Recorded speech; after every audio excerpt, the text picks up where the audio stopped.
à toutes et à tous pour ce nouvel atelier sur la situation aux États-Unis. On a des camarades de l'organisation Speak Up Now, basée aux États-Unis, qui vont nous introduire la discussion, puisqu'ils sont au cœur de ce qui se passe aujourd'hui dans la principale puissance impérialiste mondiale.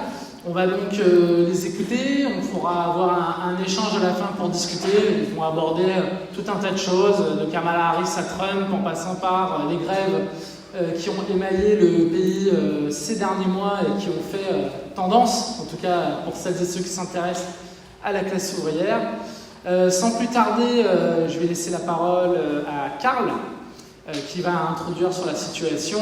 Pour les camarades qui ne seraient pas bilingues ou qui aimeraient avoir une traduction en français, c'est Cinzia de Paris 3 qui va s'en charger.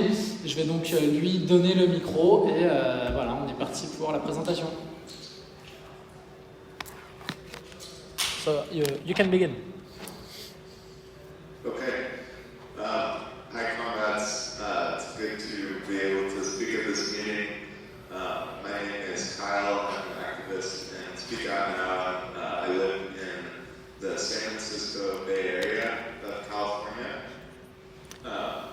So I'll give a short, maybe not necessarily short, but a brief talk on the situation of the elections in the U.S. and then we can get into a discussion. And my comrade Thomas here is also here, and he will help with the discussion part of things. So, do you need to translate that, or should I start? I'll translate. Du coup, c'est Kyle qui est militant. On m'entend ou pas avec le micro? Qui est militant, qui vient de San Francisco et il va faire le topo. Du coup, il sera aidé après dans la discussion par Thomas qui milite aussi à Speak Out. En gros, je suis désolée, comme j'ai pas noté. You can start. Hein? J'ai écrit. It's okay to go? Yep. Yeah. Yes. Okay. So, the elections in the United States. So, of course, the elections are taking place. Évidemment, les élections, elles se déroulent du coup dans une période où la domination totale de l'impérialisme américain, elle est remise en question par la Chine et la Russie et leur sphère d'influence. This poses a question to the U.S. ruling class. Non, comme ça, on t'entend plus toi. Ok, ça pose à la classe dirigeante états-unienne la question de comment faire pour défendre et maintenir son hégémonie à l'échelle mondiale. Non mais j'entends pas ce qu'il dit. S'il rajoute quelque chose. Excuse me, we're still trying to, do the thing in live action. If you can just... Can you take breaks so I can translate, maybe?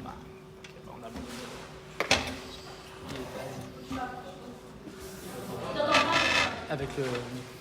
Is it possible for you to take breaks so I can translate?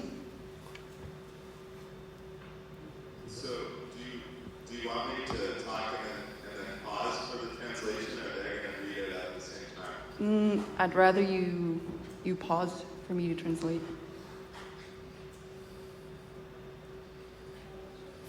On m'entend ou pas? Je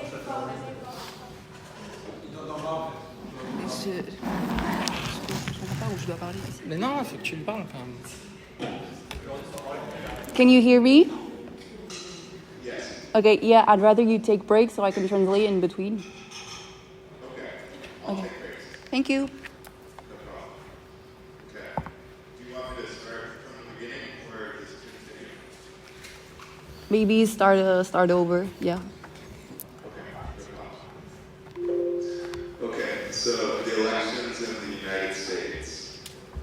Of course, the elections are taking place in a period where the total dominance of U.S. imperialism is being challenged by China and Russia and their spheres of influence. This poses a question to the U.S. ruling class about how to precisely go about defending and maintaining its global hegemony. Évidemment, les élections elles se déroulent dans une période où la domination totale de l'impérialisme américain elle est remise en question par la Chine et la Russie et leur sphère d'influence. Ça pose à la classe dirigeante états-unienne la question de comment faire pour défendre et maintenir son hégémonie à l'échelle mondiale. And there also have been some big strikes in the aerospace sector and on the docks in the recent period as well. I won't cover these strikes or broader efforts at unionization of the population. This presentation will focus much more on the election and the general situation between the Democrats and Republicans. But feel free to ask any questions about these developments in the working class, and we can cover them in the discussion.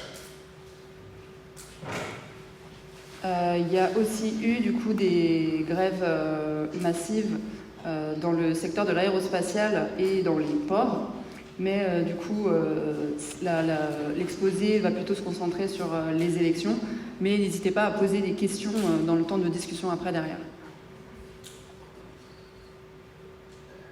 And so, of course, this is the general backdrop in which this election is occurring. Like I said, I will not focus on these aspects, though, in the talk. Instead, today we will discuss the Hollywood drama that is the U.S. elections. The goal is to provide a general picture and then allow time to address more details and your questions in the discussion.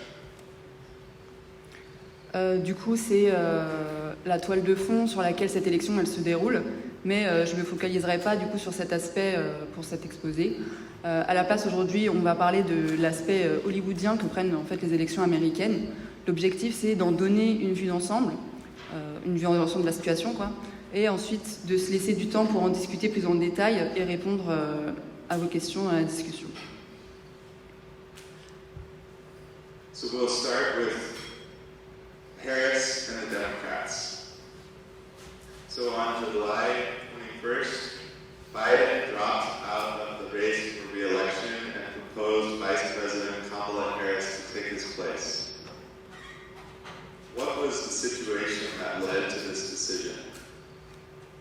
For several reasons, Biden had a consistently low approval rating. Most registered Democratic voters were unenthusiastic about Biden running for a second term. Donc on va commencer par parler de Biden, Harris et des démocrates.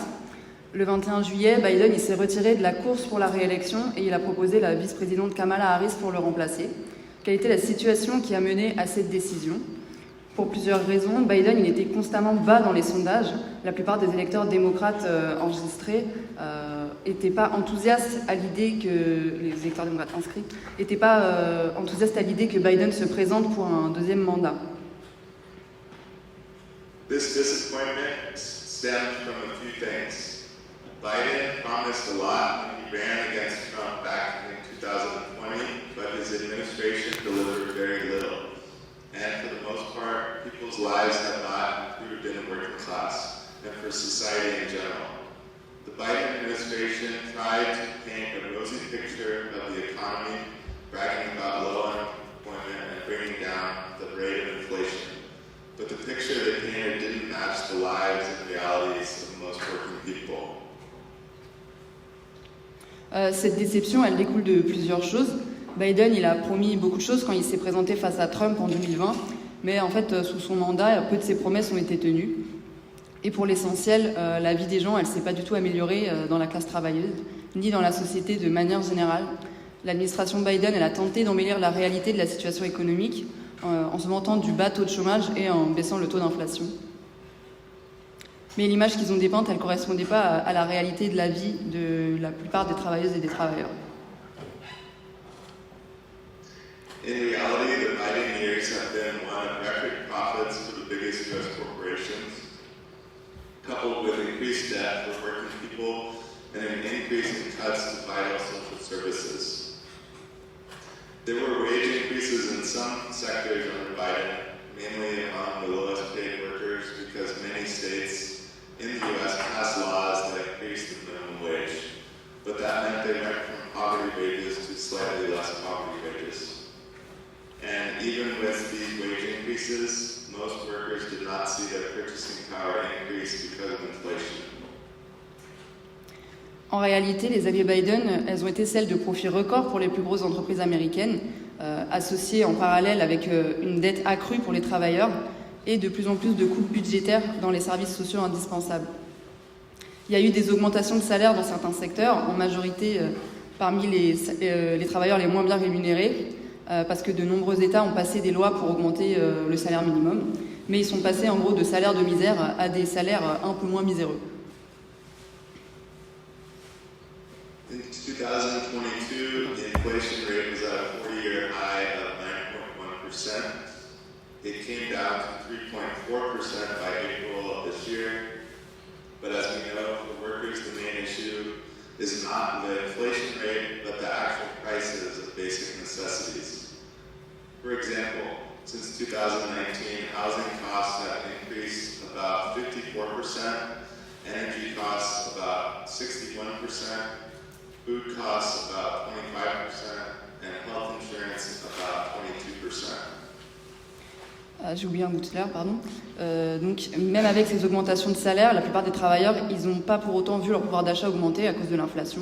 En 2022, donc, le taux d'inflation il était au plus haut depuis 40 ans avec 9,1%. Il a baissé jusqu'à atteindre 3,4% au mois d'avril de cette année. Mais comme on le sait, le problème principal pour les travailleurs, ce n'est pas le taux d'inflation, mais les prix effectifs des biens de première nécessité. Par exemple, depuis 2019, les frais de logement ils ont augmenté d'à peu près 54%, le coût de l'énergie d'environ 61%, la nourriture d'à peu près 25% et l'assurance maladie d'à peu près 22%. And no sector of the working class had wage increases that kept up with those numbers. As a consequence, U.S. household debt has continued to rise and remains at record levels. Today, 20% of the population are behind on credit card payments, the highest since 2012. On unemployment, it's not so great either. The official unemployment rate has stayed around 4% for 2 years now, but the actual number is closer to 9%. And that's if you factor long-term unemployed people and part-time workers looking for full-time, but these numbers aren't captured. Aucun secteur de la classe ouvrière n'a connu d'augmentation de salaire qui puisse suivre le rythme de ces chiffres. En conséquence de quoi, l'endettement des ménages aux États-Unis il a continué d'augmenter et reste à un niveau record. Aujourd'hui, 20% de la population sont en retard sur leur paiement bancaire, le taux le plus élevé depuis 2012. Et c'est pas génial non plus du côté du chômage. Le taux officiel du chômage il est resté autour de 4% depuis 2 ans maintenant. Mais le chiffre réel il est plus proche de 9% si on compte les chômeurs de longue durée et les travailleurs à mi-temps qui cherchent un emploi à plein temps. Mais ces chiffres ils sont pas pris en compte dans ce calcul. And the vast majority of new jobs that have been recovered to bring down the official unemployment rate have been part-time and usually low wage. And one final detail on the economy is that today in the U.S. there is the largest percentage of working women who are mothers with young children than at any time in U.S. history. And this is simply because families can't afford to live otherwise. And over the last 2 years, there have also been large layoffs in several sectors, especially IT, auto, and delivery workers. Mais aussi la très grande majorité des nouveaux emplois qui sont désormais plus comptés dans les chiffres officiels du chômage. Donc, c'est des emplois à mi-temps et généralement à bas salaire. Et un dernier détail à propos de la situation économique, de l'économie. Aujourd'hui, on connaît un pourcentage plus élevé de travailleuses qui sont mères d'enfants en bas âge qu'à n'importe quelle autre période dans l'histoire des USA. Et c'est tout simplement parce que les familles, elles ne peuvent pas se permettre de vivre autrement. Et au cours de ces 2 dernières années, il y a aussi eu d'importantes vagues de licenciements dans plusieurs secteurs, en particulier dans l'informatique, l'automobile et parmi les livreurs.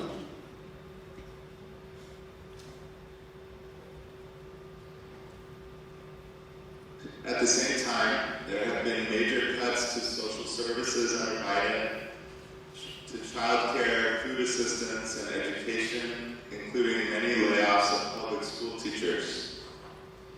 In addition to this, Biden has made other betrayals to the working class. He campaigned in 2020 promising to be a champion of workers and unions, saying he was the most pro-union president in history. But in 2022, his administration intervened during national negotiations between rail companies and rail workers. And his administration passed a resolution to block the workers from going on strike and pressured them to accept a contract that did not meet their demands of increased staffing and more time off. Some sections of the working class that followed these negotiations closely and were aware of the potential power and impact that this strike would have saw this as a real betrayal. Dans le même temps, il y a eu d'énormes coupes budgétaires dans les services sociaux sous Biden, dans les services de garde d'enfants, dans l'aide alimentaire et dans l'éducation, notamment de nombreux licenciements de profs dans les écoles publiques. En plus de ça, Biden il a trahi la classe ouvrière de bien d'autres manières. Il a fait campagne en 2022 en promettant d'être un défenseur des travailleurs et des syndicats, en clamant qu'il était le président le plus pro-syndicat de l'histoire. Mais en 2022, son administration elle est intervenue pendant les négociations nationales entre les compagnies des chemins de fer et les cheminots. Et elle a adopté une résolution visant à empêcher les travailleurs de se mettre en grève et les a donc poussés à accepter un contrat qui ne répondait pas à leurs demandes pour plus de recrutement de personnel et plus de temps de repos. Certains pans de la classe ouvrière qui suivaient de près ces négociations et étaient conscients de la potentielle force et de l'impact éventuel que cette grève elle aurait pu avoir. Ils ont perçu ça comme une réelle trahison. Biden also made big promises to protect the environment and reduce fossil fuel emissions. But with high energy prices, he opened up more federal land for fossil fuel extraction than any other president. And in 2023, the U.S. set the record for the most barrels of crude oil produced in its history under Biden, mainly powered by fracking. In doing this, the U.S. is producing more barrels of crude oil per day than any other country in history, under a president claiming to be an environmentalist. Biden il a aussi fait de grandes promesses de protéger l'environnement et réduire les émissions d'énergie fossile. Mais avec les prix élevés de l'énergie, il a mis à disposition plus de terres appartenant à l'État pour l'extraction d'énergie fossile que n'importe quel autre de ses prédécesseurs. Et en 2023, sous Biden, donc, les USA ont battu le record de production de barils de pétrole brut dans toute leur histoire, principalement du coup alimentés par la fracture hydraulique. En faisant ça, les USA produisent plus de barils de pétrole brut par jour que n'importe quel autre pays historiquement, le tout sous un président qui se dit environnementaliste. The story is similar with immigration.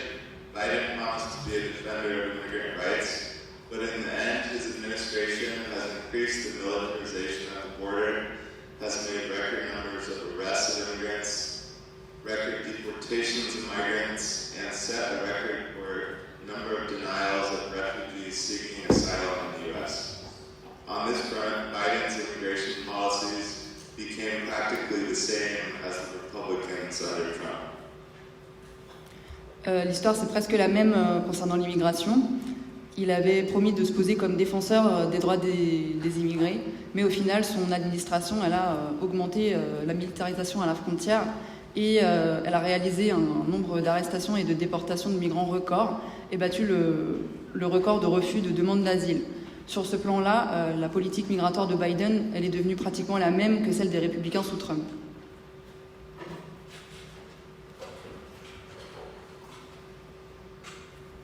But the biggest disappointment of Biden has been due to his and Harris has been due to the administration's continued unwavering support of Israel's genocide in Palestine and broader war being waged in the Middle East.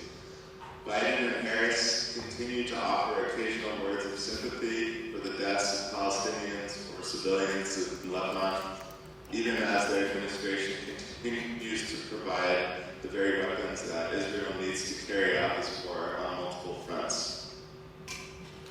Mais la plus grosse déception a été causée par le soutien inconditionnel et indéfectible de l'administration Biden au génocide d'Israël en Palestine. et à la guerre plus largement qui est menée au Moyen-Orient, Biden et Harris ont continué à occasionnellement offrir quelques paroles de sympathie pour les morts palestiniens ou pour les civils libanais, alors même que son administration continue à fournir les armes mêmes dont Israël a besoin pour mener à bien cette guerre sur plusieurs fronts.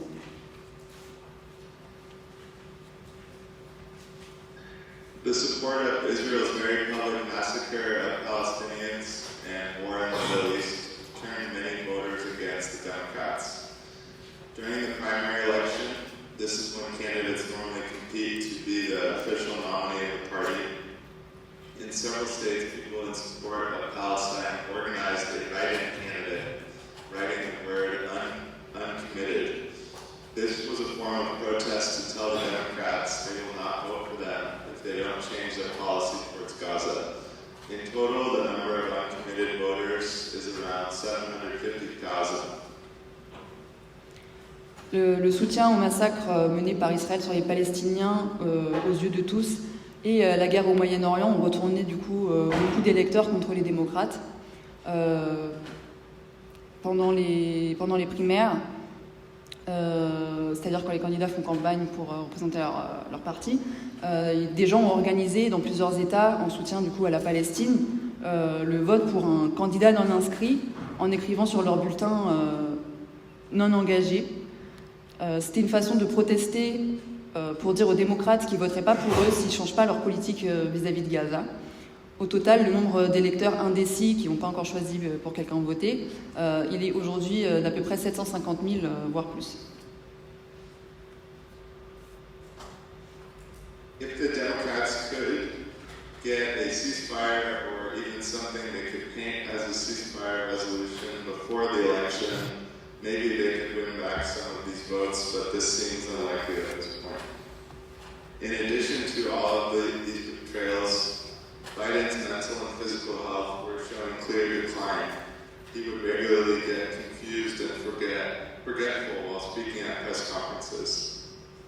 All of this was on full display when he debated Trump back in June. Biden has supposedly been preparing for the debate for weeks, and once again, he appeared confused, forgetful, low energy, slow, and lost.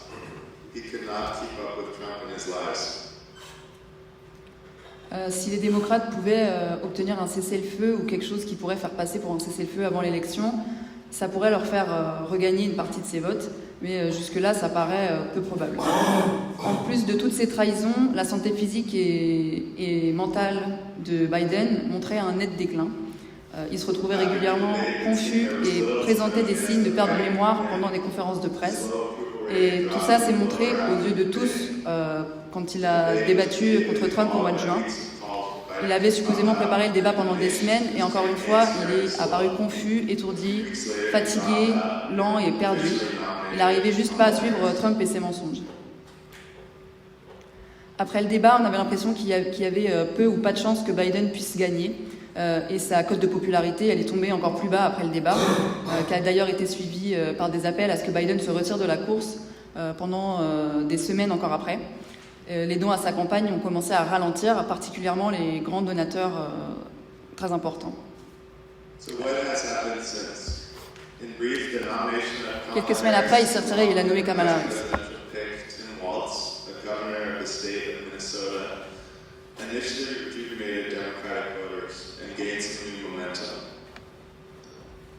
Part of this is that Harris isn't an old Biden who has difficulty speaking. Another part is that Harris would be the first woman president in the United States, and she is the daughter of a Jamaican father and an Indian mother. There is enthusiasm for her to win on these grounds alone because of what it would mean symbolically. And unlike Biden, she is able to campaign day after day, traveling all over the country, and is able to speak with energy and excitement. When she debated Trump on national television in early September, it was a totally different energy to Biden, with Harris seeming more composed and confident, simply because she could speak like a groomed politician.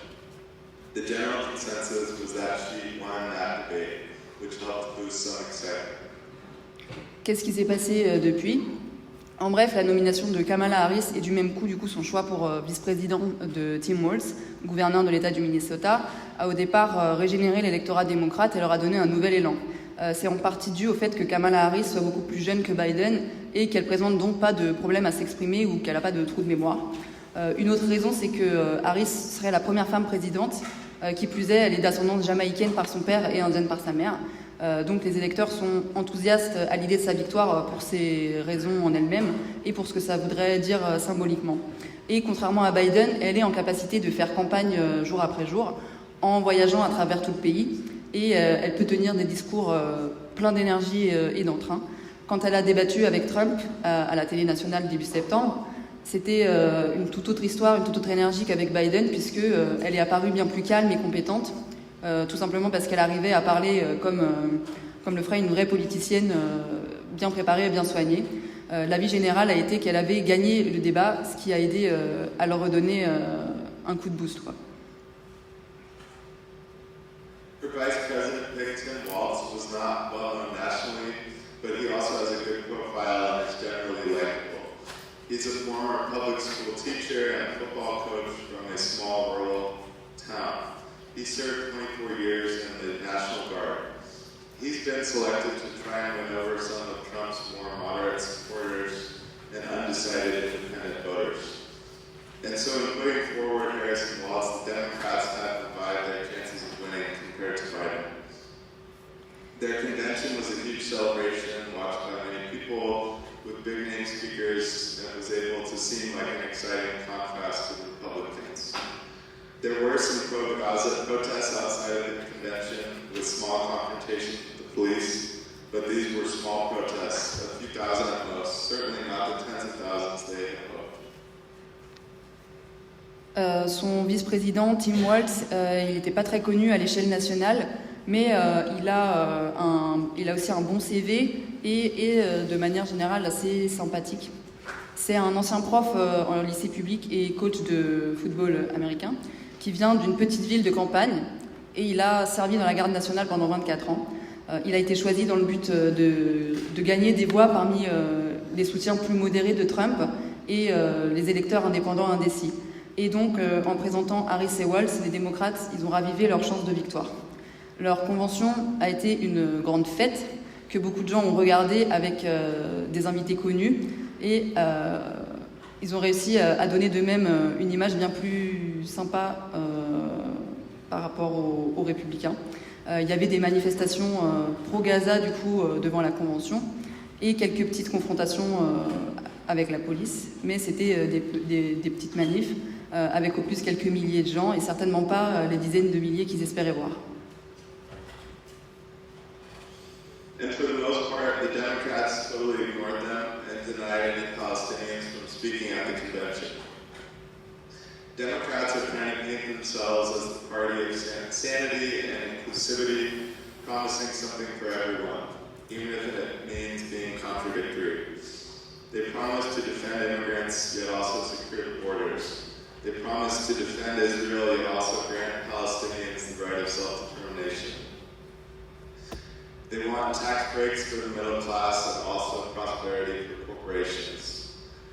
They promise to reinstate abortion access and fight climate change and defend workers and unions. It's an attempt at a renewal of Obama's platform of hope and change compared to the crazy and dangerous Trump. This effect of all this shift to Harris and the new face of the campaign has succeeded in giving the Democrats a chance, and it will now be more difficult for some voters that might have abstained when it was Biden to do so now with Harris. Et pour la plupart, les démocrates les ont totalement ignorés et ont refusé que des Palestiniens interviennent dans leur convention. Les démocrates sont en train d'essayer de se présenter comme étant le parti de la raison, de l'inclusivité, en promettant quelque chose à tout le monde, même si ça veut dire qu'ils se contredisent. Ils promettent de défendre les immigrés et de sécuriser les frontières. Ils promettent de défendre Israël et d'octroyer aux Palestiniens le droit à l'autodétermination. Ils veulent des allègements d'impôts pour la classe moyenne et en même temps la prospérité pour les entreprises. Ils promettent de réinstaurer l'accès à l'avortement et de combattre le changement climatique. et de défendre les travailleurs et les syndicats. C'est une tentative de faire renaître le Hope and Change, le espoir et changement d'Obama, un truc sur lequel il avait fait campagne en fait en 2008, plutôt qu'un Trump fou et dangereux. Le résultat de tout ce basculement vers Harris et le nouveau visage de la campagne ont réussi à donner une chance aux démocrates. Et ce sera désormais plus difficile pour certains électeurs qui se seraient abstenus quand c'était Biden d'en faire autant avec Harris. But still, even if now the Democrats may have regained an actual chance to win the election, it is really important to stress that the election remains extremely close and will likely stay very close to the last minute. While Harris had an initial bump in support when she got the nomination and after her debate with Trump, over the last several weeks she seems to have lost momentum a bit, as reports are saying that internal Democratic Party polls show that she has not been able to establish a convincing lead and has actually lost some support in traditional sectors of the Democratic vote, such as among Black people. Overall, it is really impossible to know who will win at this time because it is so close. Quand bien même les démocrates ont pu regagner une véritable chance de remporter l'élection, c'est important d'insister sur le fait que les résultats que ça reste très serré et que ça le restera probablement jusqu'au dernier moment. Si Harris a eu un regain de soutien quand elle a été nommée et suite au débat avec Trump, il semblerait qu'elle ait quand même perdu de son élan dans ces dernières semaines. Des rapports disent que les sondages internes des démocrates montrent qu'elle n'est pas parvenue à prendre une vraie longueur d'avance et qu'elle a même en fait perdu des soutiens dans les secteurs historiques du vote démocrate, comme par exemple auprès des électeurs noirs. En gros, c'est vraiment impossible de savoir qui va gagner pour le moment parce que c'est juste trop serré. Now I'll discuss the Republicans and Trump. So Trump has been consistently campaigning since he lost in 2020. He sticks to what he does best, which is stoke fear, nationalism, and xenophobia. Since 2020, Trump's politics have become the Republican Party's politics. There is a racist dehumanization of immigrants, calling them invaders of the country who are coming to kill and rape people. In his rallies and speeches, Trump promises to use the military to round up undocumented immigrants and carry out the largest deportation ever. He promises to give law enforcement power from immunity from prosecution, greenlighting more police brutality and killing of Black people by the police. And since 2020, having lost the election, instead, Republicans have been pursuing their reactionary agenda at the state and local levels. Many of their policies have been aimed at banning books and school curriculum that discuss race or gender identity in schools and in public libraries. Republican state governments continue their attacks on reproductive health care, criminalizing both people seeking abortions and the healthcare workers and doctors who provide them. Concernant les républicains et Trump, Trump a été en campagne sans interruption depuis qu'il a perdu en 2020. Il s'en tient à ce qu'il sait faire de mieux, c'est-à-dire attiser la peur, le nationalisme et la xénophobie. Depuis 2020, ces lignes politiques sont devenues celles du Parti républicain. Une déshumanisation raciste des immigrants en les qualifiant d'envahisseurs du pays et disant qu'ils viennent pour tuer et violer les gens. À ses meetings et dans ses discours, il promet d'utiliser l'armée pour rassembler tous les immigrants sans papier et procéder à la plus grosse déportation jamais connue. Il promet de donner aux forces de l'ordre l'immunité contre toutes les poursuites judiciaires, donnant ainsi le feu vert à plus de violences policières et de meurtres de Noirs par la police. Depuis 2020, puisqu'ils ont perdu l'élection, les Républicains, ils ont à la place poursuivi la mise en place de leur programme réactionnaire à l'échelle étatique et à l'échelle locale.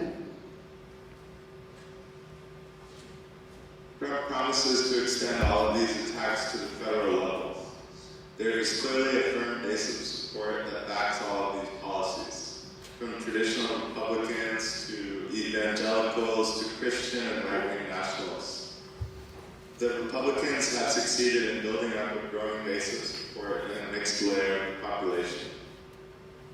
But as I briefly mentioned earlier, it also is important to understand this includes workers and people of all races, not just white people. Since 2020, he has doubled his support among black voters, going from 12 to 24%, and this is mostly among younger voters. It doesn't mean they agree with Trump on everything, but they know the Democrats have done nothing for them, after black voters, for example, have voted for Democrats for decades. And the Republicans can seem like a different option. Maybe they can deliver promises on the economy.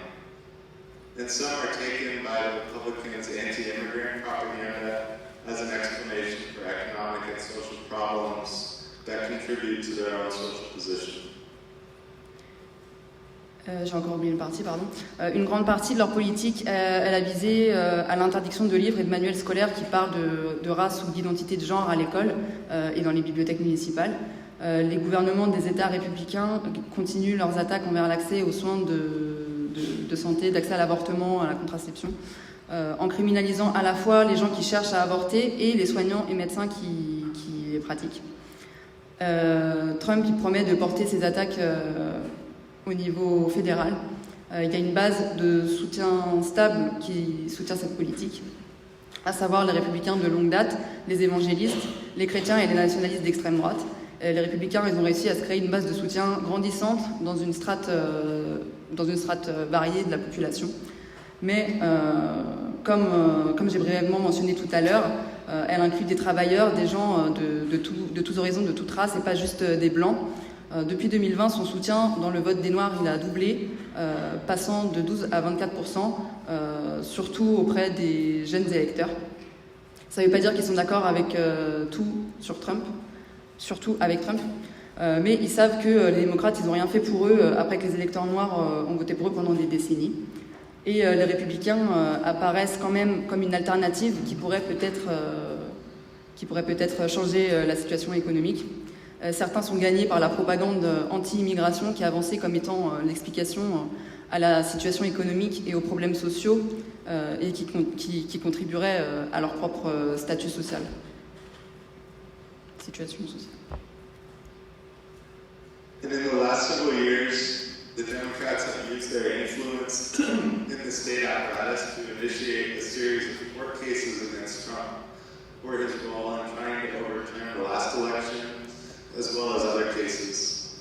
Thus far, these cases against Trump have made no real dent or impact in his support, and he has succeeded in delaying trials for many of them until after the election, where he would be immune from prosecution if he became president again.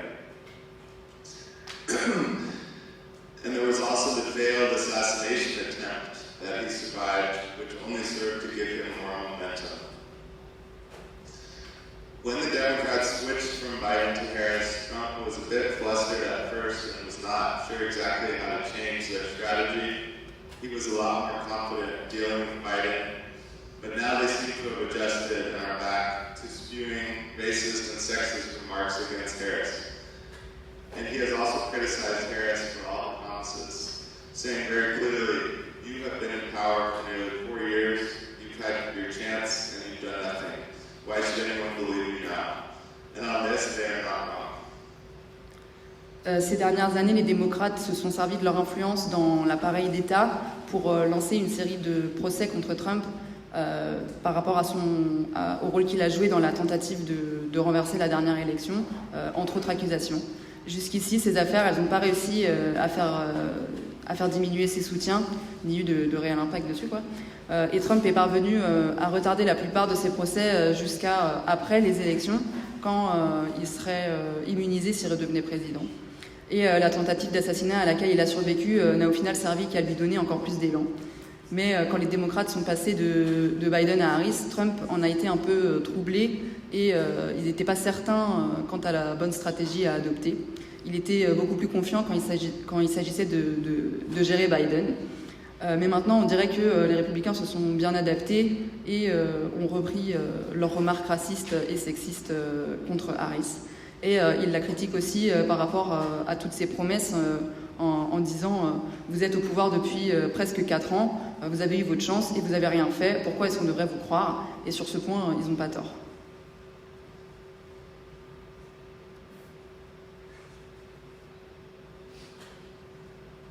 Trump selected J.D. Vance as his vice president.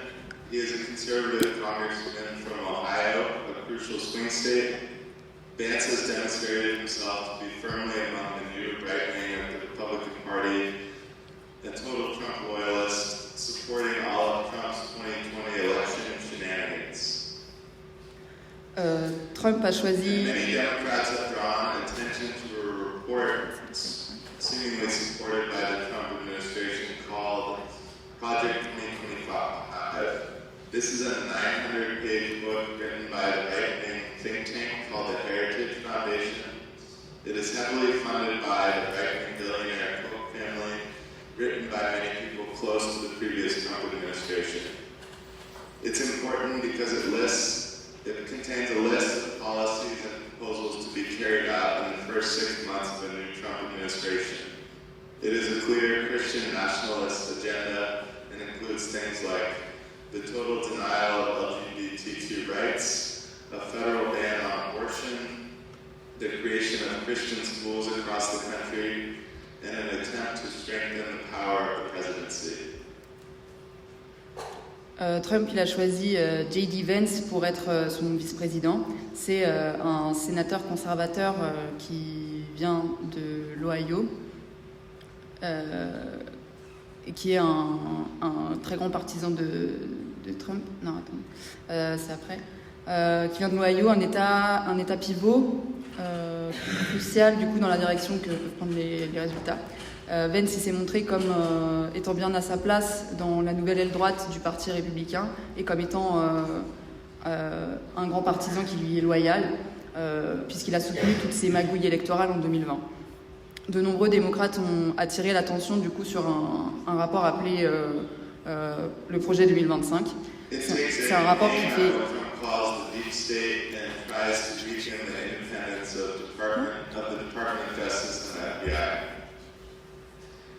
This would enable the president to directly control these agencies and veto any independent investigations they may carry out.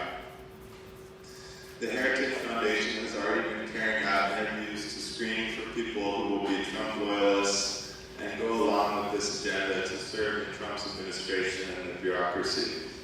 It is a consolidation of power into the executive, calling on the president to use the death penalty, for example, much more widely. Project 2025 is a proposal to accelerate right-wing authoritarianism in a climate that is already headed in that direction. Publicly, Trump has denied being connected to Project 2025, but plenty of evidence shows that he and Vance are well connected to it and familiar with it. What's more likely is that in this election they know they have far-right voters locked in, and they need to aim their campaign at the more centrist, independent voters, so they are not openly linking themselves to some of the more extreme ideas in Project 2025. C'est du coup le projet 2025, c'est un rapport de 900 pages écrit par le think tank d'extrême droite qui s'appelle The Heritage Foundation. Le projet est en grande partie financé par la famille Koch, qui sont des milliardaires d'extrême droite, et a été écrit en grande partie par des gens qui étaient proches de l'ancienne administration Trump. C'est une liste de propositions et de politiques à mettre en place pendant les 6 premiers mois de la nouvelle administration Trump. Un programme chrétien nationaliste qui inclut des trucs du genre le rejet complet, le déni complet des droits des LGBT, une interdiction de l'avortement à échelle nationale, de même que s'en prendre aux IVG médicamenteuses et à la contraception hormonale, la création d'écoles chrétiennes dans tout le pays et une tentative du coup de renforcer le pouvoir présidentiel. Ça vise le prétendu Deep State, l'État profond, l'administration cachée, et tente d'affaiblir l'indépendance du ministère de la Justice et celle du FBI. Ça permettrait à la présidence de contrôler directement ces institutions et de mettre un veto sur toutes les enquêtes indépendantes qu'elle pourrait mener. La Heritage Foundation, elle a déjà fait des sondages pour trouver qui seront les partisans de Trump et suivront sans broncher le programme prévu par la future administration Trump et par la bureaucratie. C'est une concentration du pouvoir dans l'exécutif qui appelle à ce que le président ait recours à la peine de mort de manière bien plus régulière. C'est un projet d'accélération, le projet 2025, c'est un projet d'accélération de l'autoritarisme de droite dure, dans un contexte qui se dirige déjà dans ce sens. En public, Trump il nie tout lien avec le projet 2025, mais il y a énormément de preuves qui montrent que lui et Vance sont bien en lien avec le projet et le connaissent d'ailleurs très bien.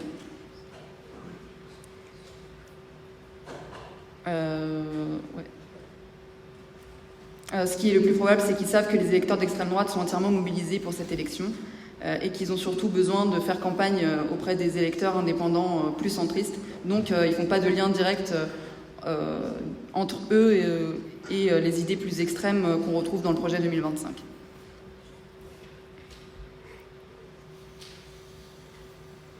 Okay, point about the election results. So since 2020, Trump and his strongest supporters have been busy building up their power as state election officials. When the election is extremely close, in some states it can come down to thousands of votes, or votes in 1 or 2 counties. In 2020, Trump tried to stop the certification of election results in some states, but didn't have enough people in the right places to do so. But this time it's different.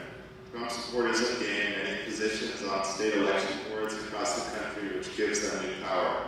They can challenge the election results, block the certification, and call for an investigation. They can deem a whole county's election results to be fraudulent, and then the burden will be to take them to court to prove otherwise. They have already been very busy trying to block tens of thousands of voters in swing states. The law allows for independent people to challenge someone's voter status. And if you do this to enough people, many of them will not have the time or ability to prove that they have the right to vote. In a few key states, there is a whole right-wing Trump ground organizing just to try to block voters. Concernant les résultats des élections, depuis sa défaite en 2020, Trump et ses soutiens républicains ils se sont affairés à renforcer leur pouvoir en tant qu'élus à l'échelle fédérale. Quand le résultat d'une élection est serré, ça peut se jouer à quelques milliers de votes ou au vote d'un ou deux comtés. En 2020, Trump a tenté d'arrêter la validation des résultats dans certains États, mais en fait, il n'avait pas assez de gens placés, de pions placés aux bons endroits. Mais cette fois, c'est différent. Les soutiens de Trump, ils ont obtenu de nombreux postes supplémentaires dans les États, et ça leur donne du coup un nouveau pouvoir. Ils peuvent remettre en cause les résultats des élections, en bloquer la validation et demander une enquête. Ils peuvent décider que les résultats de tout un comté sont frauduleux. Et alors, le souci derrière, ce serait de les poursuivre en justice et de prouver le contraire. Ils se sont déjà affairés à essayer de bloquer des dizaines de milliers d'électeurs dans les swing states, dans les États pivots. La loi, elle permet aux gens, indépendamment hors du cadre d'une orga, de remettre en question le statut d'électeur de quelqu'un. Et si on fait ça à grande échelle, une grande partie des gens visés n'auraient pas le temps de prouver qu'ils ont le droit de vote, en fait, à temps. Dans certains États clés, il y a toute une base de partisans trumpistes d'extrême droite qui s'organisent pour essayer de bloquer les électeurs.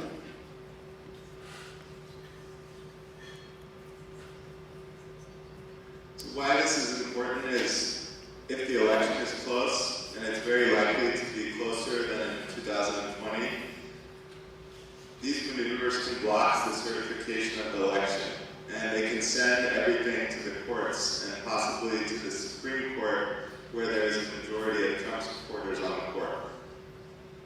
What we've seen from the court recently shows firm support for Trump. They made a ruling that effectively grants the president full immunity from prosecutions.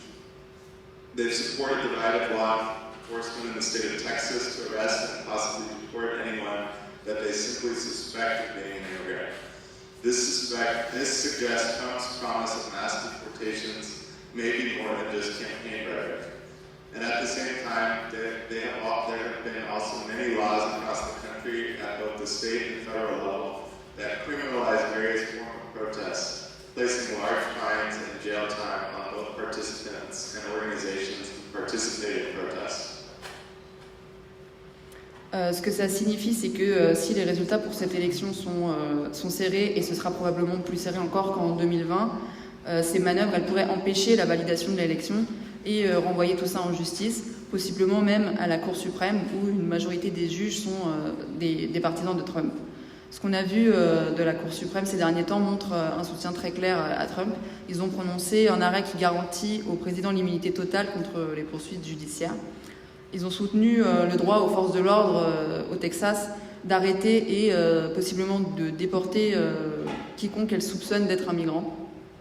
Ça donne à entendre que la promesse de Trump de déporter en masse serait plus qu'un simple discours de campagne.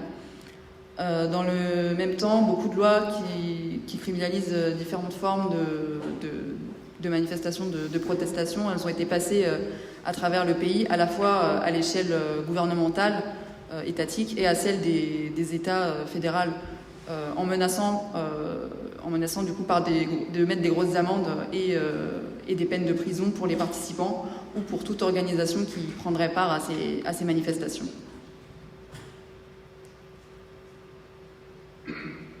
Okay, and then lastly on funding, both parties have raised record levels of funding, which will turn out to be the most expensive election ever.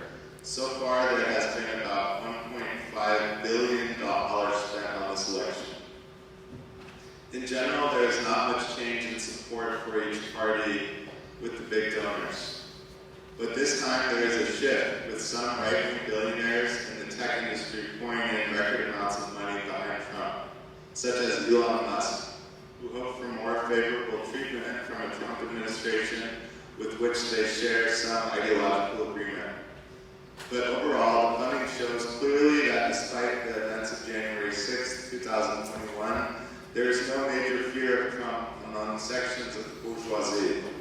Unlike his first run in 2016, this time around the bourgeoisie has accepted Trump as a viable option.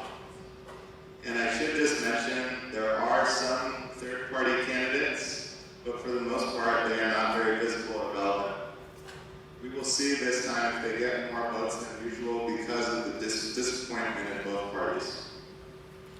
Pour terminer sur les financements, les deux partis, républicains comme démocrates, donc, ont récolté des financements records dans ce qui se révélera donc être l'élection la plus chère jamais connue. À ce stade, on atteint à peu près 1,5 milliard de dollars en termes de coûts. En général, il n'y a pas beaucoup de variations dans les soutiens pour chaque parti grâce aux gros donateurs qui sont stables. Mais cette fois, il y a un basculement à cause de quelques milliardaires d'extrême droite de la tech qui versent des quantités d'argent inédites pour soutenir Trump, comme par exemple Elon Musk, qui espèrent obtenir un traitement qui leur soit plus favorable avec une administration Trump, avec qui ils partagent une partie de leurs idées. Mais globalement, les financements montrent que malgré les événements du 6 janvier 2021, il n'y a pas plus de peur que ça par rapport à Trump dans la plupart des pans de la bourgeoisie. Contrairement à sa première campagne en 2016, la bourgeoisie, elle a cette fois accepté Trump comme une option envisageable. Je devrais préciser qu'il y a bien des candidats de partis tiers, mais pour la plupart, ils sont ni très visibles, ni très importants. Et on verra bien si cette fois, ils récoltent plus de voix que d'habitude à cause de la déception envers les deux partis principaux.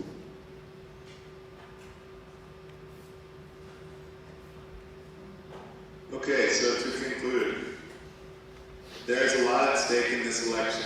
It will be a huge blow to the Democrats if they lose, because now that they have a viable candidate and a chance to win, they're ready to put everything into winning this election.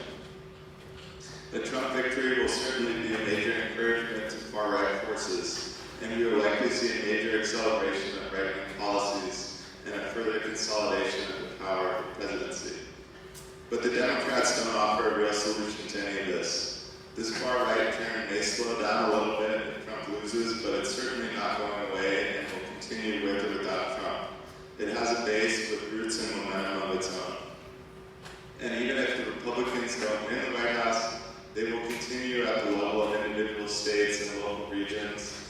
continue to use the Supreme Court to pass their policies where they have been most effective.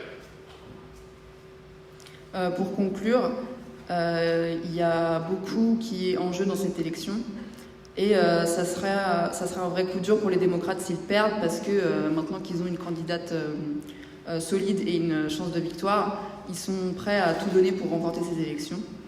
Une victoire de Trump donnera assurément plus de force aux militants de l'extrême droite et on assistera certainement à une accélération des politiques de droite dure et à un renforcement du pouvoir présidentiel. Mais les démocrates n'offrent pas de réelles solutions pour tout ça. Ce tournant vers l'extrême droite ralentira peut-être un peu si Trump perd, mais il ne disparaîtra pas et continuera avec ou sans Trump. Il a une base, des racines et un élan qui lui sont propres. Et même si les républicains ne gagnent pas la Maison-Blanche, ils continueront à mener leur politique à l'échelle des États et plus localement, et continueront à se servir de la Cour suprême, grâce à laquelle ils ont obtenu les meilleurs résultats pour faire passer leur politique.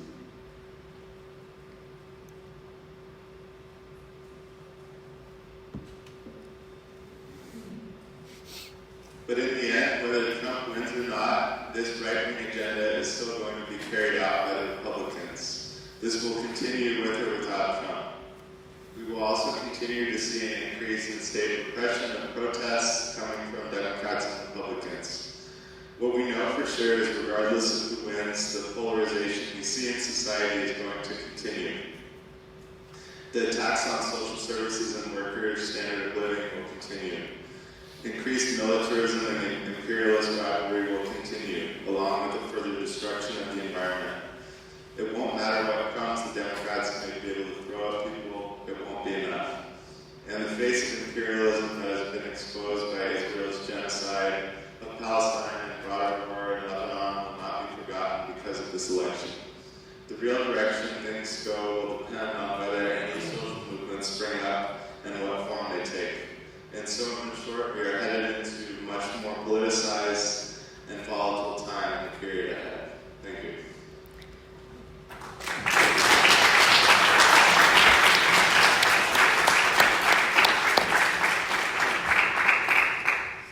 Juste pour finir, mais au final, que Trump gagne ou pas, ce programme bien de droite continuera d'être porté par les républicains. Ça continuera avec ou sans Trump. On observe toujours aussi une augmentation de la répression de la part des gouvernements des États, que ça vienne de démocrates ou de républicains. Ce qu'on sait pour sûr, c'est que peu importe qui gagne, la polarisation qu'on observe dans la société, elle va continuer. Les attaques sur les services sociaux et les conditions de vie des travailleurs, elles continueront. La militarisation croissante et la rivalité impérialiste continueront. De même que la destruction de l'environnement empirera.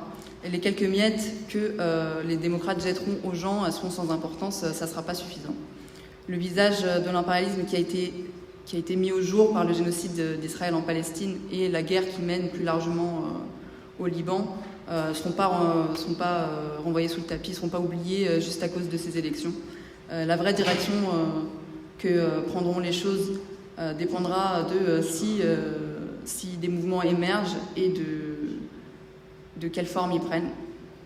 Et donc, en bref, on se dirige vers une période bien plus chargée politiquement et bien plus imprévisible dans les temps à venir.